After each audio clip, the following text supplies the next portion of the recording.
Hi friends, இத்தனை நாளாக மல்லியோட விஷயம் யாருக்கு தான் தெரியும், மல்லிக்கு என்னதான் ரிலீஃப் அப்படின்னு நம்ம நினச்சிட்டு இருந்தோம். ஆனால் ஒருத்தருக்கு தெரிஞ்சிருக்கு. ஆனால் இத்தனை நாளும் வேதனைப்படாத விஜய் ரொம்ப அவர் மூஞ்சியை பார்க்க முடியல. அந்த அளவுக்கு கண்ணில் தண்ணி தேங்க நின்று வேதனைப்படுறாரு. ஸோ மெயினாக பார்த்தீங்கன்னா இந்த விஷயம் யாருக்கு தெரியும் நம்ம யோசித்தோம். ஆனால் பார்த்தீங்கன்னா அன்னபூர்ணி அம்மாவுக்கு தான் தெரிஞ்சிருக்கு. பட் ஆனால் மல்லி சொல்லி தெரியல. அந்த டைவர்ஸ் பெட்டிஷன் அவங்க சைன் பண்ணி கொடுத்து அண்ட் தென் கோர்ட்டோட ஆர்டர் வந்ததுனால அதை பார்த்தவொடனே விஜய் ரொம்பவே தகச்சு போயிடுறாரு அப்படின்னே சொல்லலாம். நான் முதல் வீடியோவில் சொன்ன மாதிரியே விஜய்க்கு பார்த்தீங்கன்னா விஜய் மல்லிக்கு லாக்கெட் கிஃப்ட் பண்ணணும்னு நினச்சிட்டு இருந்தாரு.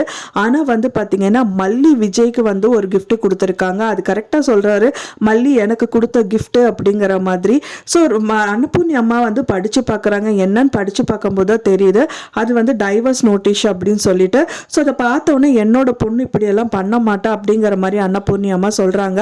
சரி அப்படிதான் இருக்கட்டும், சரி எப்படியும் அவங்க ரிட்டர்ன் ஆயிடுவாங்க நல்லா நினச்சிட்டு நார்மலாக இருக்காங்க அன்னபூர்ணி அம்மா. விஜய் ஆனால் ரொம்ப சோகத்தில் இருக்காங்க.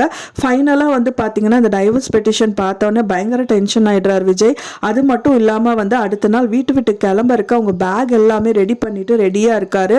ஸோ அதை அன்னபூர்ணி அம்மா பார்த்துடுறாங்க. பார்த்தவொடனே அவங்களும் என்ன இது அப்படிங்கிற மாதிரி கேட்குறாங்க.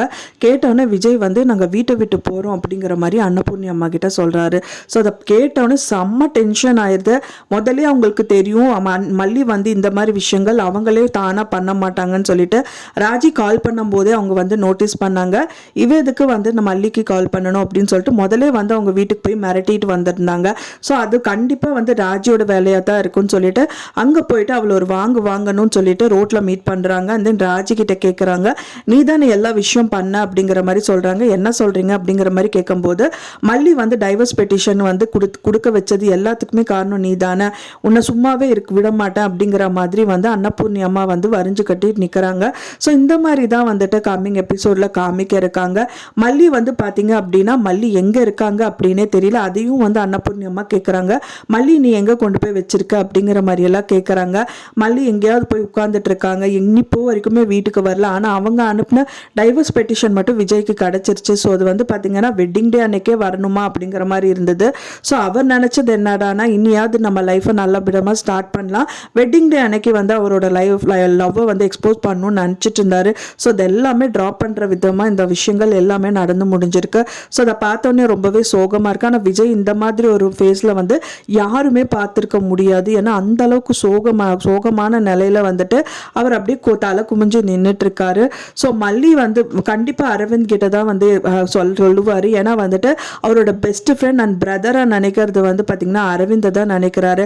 கண்டிப்பாக அவரோட தோளில் தான் சாஞ்சிட்டு அழுவார். ஸோ அதுக்கப்புறம் பார்த்தீங்கன்னா அரவிந்த் இல்லை சார், மல்லியை நான் பார்த்தேனே வெட்டிங் டே அன்னைக்கு நான் தான் உங்ககிட்ட போய் சாக்லேட் கொடுத்துட்டு ஹாப்பி வெட்டிங் டேன்னெல்லாம் சொன்னேன். அந்த டாக்கெட் அவர் கொடுத்தாரா அப்படின்னு கேட்டால் கொடுத்துட்டாரு அப்படிங்கிற மாதிரி சொன்னாங்களே, நீங்கள் என்ன சார் இப்படி சொல்கிறீங்க அப்படிங்கிற மாதிரி கண்டிப்பாக அரவிந்த் கேட்டார் அப்படின்னா அப்போ மல்லி இங்கே தான் சார் இருக்கணும், எனக்கு தெரிஞ்சு அவங்க எங்கேயும் போக மாட்டாங்க, உங்களையும் வெண்பா விட்டுட்டு கண்டிப்பாக மல்லி போக மாட்டாங்க, ஏன்னா மல்லிக்கும் உங்களை விட்டால் யாரும் இல்லை, அதனால அவங்க திரும்பி வந்துருவாங்க சார் அப்படின்னு சொல்லிட்டு ஏதாவது ஒரு ஆறுதல் வார்த்தைகள் ஏதாவது சொல்லதான் பார்ப்பாரு. அரவிந்த் விஜய் ரெண்டு பேருமே மல்லியை சர்ச் பண்ணுவாங்க. எப்படியாவது மல்லி கண்டிப்பாக கிடைப்பாங்க அப்படின்னு தான் எதிர்பார்க்கப்படுது. இன்னொரு விஷயம் என்னன்னா ராஜி நம்ம யாருக்குமே பொறுத்துக்காத ஒரு விஷயம் என்னன்னா டைவர்ஸ் பெட்டிஷன் தான் சைன் வாங்கி அந்த விஜய்க்கும் அனுப்பிட்டாங்க. இருந்தாலும் நெக்ஸ்ட் டைம் நான் உன்னை பார்க்கும்போது தாலி உன் கழுத்தில் இருக்கும்போது இருக்கக்கூடாது அப்படிங்கிற மாதிரி சொல்றாங்க. அதை பார்த்தோன்னே மல்லி பயங்கரமா அழுகிறது மட்டும் இல்லாம அந்த தாலி செயினை எடுக்க பார்க்கறாங்க. ஸோ அந்த டயத்துல கண்டிப்பா அன்னபூர்ணி அம்மா அங்க நிப்பாங்க அப்படின்னு எதிர்பார்க்கப்படுது. ஏன்னா அவங்க சும்மா இருக்க மாட்டாங்க. ராஜியோட விஷயம் தான் இதெல்லாமே. மல்லி இனி இதுக்கப்புறம் திரும்பி வரமாட்டாங்க அப்படிங்கிறது தெரியவே வந்துச்சு. ஏன்னா டைவர்ஸ் பெட்டிஷன் அனுப்புற அளவுக்கு அவங்க பண்ணியிருக்காங்க அப்படின்னா கண்டிப்பா மல்லி இந்த விஷயத்துக்கு காரணமா காமிச்சிட்டு வெளியில கண்டிப்பா வீட்டுக்கு வரமாட்டாங்கன்னு அவங்களுக்கு தெரியும். அதனாலேயே பார்த்தீங்கன்னா மல்லியை மீட் பண்றதுக்கு அன்னபூர்ணி அம்மா தான் கண்டிப்பா போனாங்க அப்படின்னா கண்டிப்பா அவங்க இந்த தாலி செயின் கழட்டும் போது அன்னபூர்ணி அம்மா தான் அவங்களை கையை பிடிச்சி தடுத்து நிறுத்துவாங்க அப்படின்னு தான் எதிர்பார்க்கப்படுது. ஒன்ஸ் அவங்க மட்டும் தடுத்து நிறுத்திட்டாங்க அப்படின்னா சப்புன்னு மூஞ்சிலே ஒரு அறையும் குடிப்பாங்க. என்னடி பண்ணிட்டு இருக்க நீ, இப்போ நல்ல லைஃப் கிடைச்சிருக்கு, அந்த இப்போவாது உன்னோட வாழ்க்கையை நீ ஸ்டார்ட் பண்ணுவேன்னு பார்த்தா அவரும் திருந்தி வர டயத்தில் இப்படியெல்லாம் பண்ணிட்டு இருக்க, உனக்கு என்னதான் ஆச்சு அப்படிங்கிற மாதிரி கேட்பாங்க. அப்பதான் அவங்க எல்லா விஷயமும் சொல்லுவாங்க. ராஜி இந்த மாதிரி சொன்னாங்க, அவரை விட்டு போனா மட்டும்தான் வெண்பா அண்ட் விஜய் வந்துட்டு சேர்ந்துருக்க முடியும். அப்படி இல்லாட்டி விஜய் வந்துட்டு நான் ஜெயிலில் போட்டுருவேங்கிற மாதிரிலாம் சொல்கிறாங்க அப்படின்னு சொல்லிட்டு கண்டிப்பாக சொல்லத்தான் போகிறாங்க. ஒன்ஸ் அதை மட்டும் சொல்லிட்டாங்க அப்படின்னா இதுக்கு என்ன சொல்யூஷன் இல்லாமையா போகுது, அதுக்காக நீ ஏன் இந்த மாதிரியெல்லாம் பண்ணிட்டு இருக்கான்னு சொல்லிட்டு அவங்களும் மல்லியும் சேர்ந்து ஏதாவது ஒரு பிளான் பண்ணதான் போவாங்க அப்படின்னு எதிர்பார்க்கப்படுது. ஸோ நீங்கள் என்ன நினைக்கிறீங்க அப்படின்னு சொல்லிட்டு உங்களோட கருத்துக்களை மறக்காமல் எனக்கு கமெண்ட்ல ஷேர் பண்ணுங்கள். நான் சொன்ன இந்த தகவல் உங்களுக்கு பிடிச்சிருக்கும்னு நினைக்கிறேன் ஃப்ரெண்ட்ஸ். பிடிச்சிருந்தா மறக்காமல் லைக் பண்ணுங்கள், ஷேர் பண்ணுங்கள், கமெண்ட் பண்ணுங்கள், சப்ஸ்கிரைப் பண்ணுங்கள். மேலும் இன்னொரு மல்லி சீரியல் அப்டேட்டோட நெக்ஸ்ட் மீட் பண்ணுறேன்.